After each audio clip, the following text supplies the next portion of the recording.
From the I of the nation. अब किसानों को और खेती को थोड़ा हम लोग राष्ट्र की दृष्टि से देखने की कोशिश करते हैं। पहला फीड्स द नेशन, पहला फीड्स द नेशन, जो कृषि का और खेती का जो काम है ये पूरे राष्ट्र को खाना खिलाता है। सबसे बड़ा राष्ट्र के लिए ये इंपॉर्टेंट है कि कृषि पूरे राष्ट्र का पेट भरता है, इसलिए उन्हें अन्नदाता कहा जाता है और भगवान के बराबर समझा जाता है। दूसरा, support 2/3 of population in economic terms directly और इनडायरेक्टली। 2/3 भारत की आबादी खेती पे निर्भर है, डायरेक्टली और इनडायरेक्टली। मान लीजिए कोई पढ़ाई कर रहा है किसान का बेटा, तो वो भी खेती पे निर्भर है, जबकि वो खेती में काम नहीं कर रहा है। तो 2/3 आबादी भारत की डायरेक्टली और इनडायरेक्टली सिर्फ और सिर्फ खेती पे निर्भर है। इसके अलावा 60% जो आपका एम्प्लॉयमेंट है वो directly in agricultural labour force है। 60% भारत का जो अनएम्प्लॉयमेंट है, रोजगार है, वो सब कृषि के अंदर है।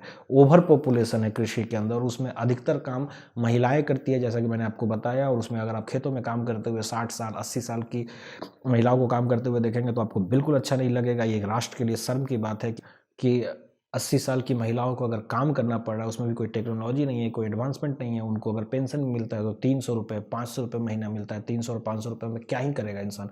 बीपी और शुगर की गोलियां तक नहीं आती उतने पैसे में। तो 60% एग्रीकल्चर में है आपका रोजगार, और उसमें भी अधिकतर जो है 60% महिलाएं काम करती हैं, और उसमें भी अधिकतर जो है वो महिलाएं काम करती हैं।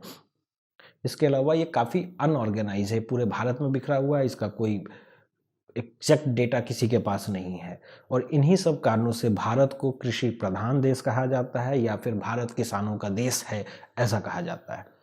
तीसरी जो बात है वो है 15% अप्रोक्स इन जीडीपी। जीडीपी में खेती का कंट्रीब्यूशन लगभग 15% है, पूरे प्राइमरी सेक्टर का 15% है, जिसमें खेती भी एक काम होता है। इसके अलावा सर्विसेज सेक्टर का कंट्रीब्यूशन वो है 60%। तो खेती में बहुत बड़ा स्कोप है जीडीपी में इसका कंट्रीब्यूशन बढ़ाने के लिए। ये सब हम राष्ट्र की नज़रों से किसानों को और खेती को समझने का प्रयास कर रहे हैं। 50 से 60% perishable items destroyed, mostly fruits and vegetables. जितना उत्पादन होता है हमारे देश में उसका 50 to 60% अच्छा स्टोरेज नहीं है, अच्छा ट्रांसपोर्टेशन नहीं, इसके कारण खराब हो जाता है। मोस्टली इसमें फल और सब्जियां हैं। मान लीजिए लीची का फसल होता है, ये काफ़ी 15 दिन 10 दिन के अंदर ही खराब हो जाता है, 1 महीने के अंदर, इसको अगर प्रॉपर स्टोरेज नहीं किया गया और सही जगह से ट्रांसपोर्ट नहीं किया गया तो 50 to 60% जो हमारे उत्पादन है वो फल और सब्जियां जैसी चीज़ें वो ख़राब हो जाती है। और उनको इसको बनाने के लिए हमें कोल्ड चेन, स्टोरेज, लॉजिस्टिक्स, इन सब पे बहुत काम करना है। Lack of supply chain and logistics and storage, यही बात जो मैंने ऊपर कही। सप्लाई चेन, लॉजिस्टिक्स और स्टोरेज, ये तीनों ही कि मतलब उसको चाहे तो किसान रख सके, फिर अगर उसको कहीं भेजना है तो भेजने के लिए प्रॉपर ट्रांसपोर्टेशन, और सप्लाई चेन नहीं है जिसके थ्रू है तो वो अनऑर्गेनाइज्ड है और उस पर फिर रिफॉर्म्स हो नहीं पा रहे हैं।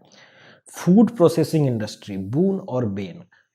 फूड प्रोसेसिंग इंडस्ट्री भारत का या तो अभिशाप बन सकता है या तो वरदान बन सकता है। अगर फूड के प्रोसेसिंग में हम छोटी छोटी इंडस्ट्रीज लगे अगर भारत के अंदर, तो इससे बहुत ज़्यादा इंप्लॉयमेंट जनरेट होगा, प्लस कृषि से रिलेटेड इंप्लॉयमेंट जनरेट होगा। तो हमारा प्राइमरी सेक्टर मजबूत होगा, उसके बाद सेकेंडरी सेक्टर मजबूत होगा, और हमारा सर्विसेज सेक्टर ऑलरेडी मौजूद है। तो food processing industry labour intensive है, इसमें बहुत ज़्यादा रोजगार लगता है और इसमें बहुत ज़्यादा काम सरकारें कर रही हैं और इसको करने की ज़रूरत है, क्योंकि फूड प्रोसेसिंग इंडस्ट्री, इसके डिमांड आपको एक्सपोर्ट से लेकर के हर जगह पे ये अभी और भी ज़्यादा इनका डिमांड बढ़ने वाला है। ऑर्गेनिक फूड्स का डिमांड बढ़ने वाला है, जो जो ऑर्गेनिक फूड्स हम भारत के अंदर हमेशा से उगाते आए हैं। हम भारत का जो कृषि की पद्धति है पुरानी वाली, उसमें हम कोई भी केमिकल फर्टिलाइज़र कुछ भी यूज़ नहीं करते, और आज वैसे ही उत्पादन की डिमांड है। लेकिन आज हमने अपनी ज़मीनों को भी ख़राब कर रखा है। ऐसी बहुत सी समस्याएं हैं, बट फिलहाल फूड प्रोसेसिंग इंडस्ट्री पे अगर काम किया जाए तो भारत के लिए वरदान बन सकता है, और अगर उस पर काम नहीं किया गया तो ये सारे वेस्ट होते रहेंगे और ये अभिशाप बन के रह जाएगा।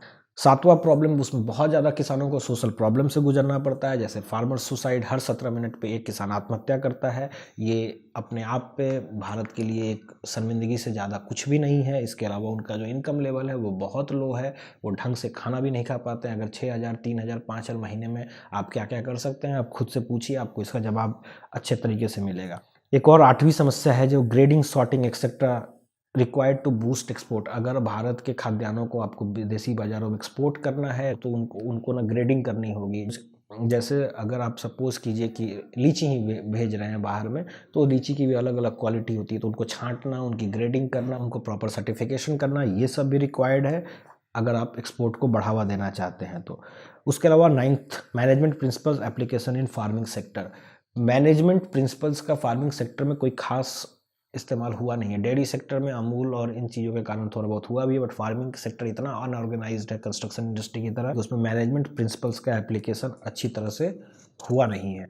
तो ये राष्ट्र की नज़र से हमने खेती और किसानों को देखने की कोशिश की है। ये भी पूरी बात नहीं है, बस एक अंदाज़ा लगाने के लिए हमने इतने पॉइंट्स को हम सभी ने ये समझने का कोशिश किया है। So Indian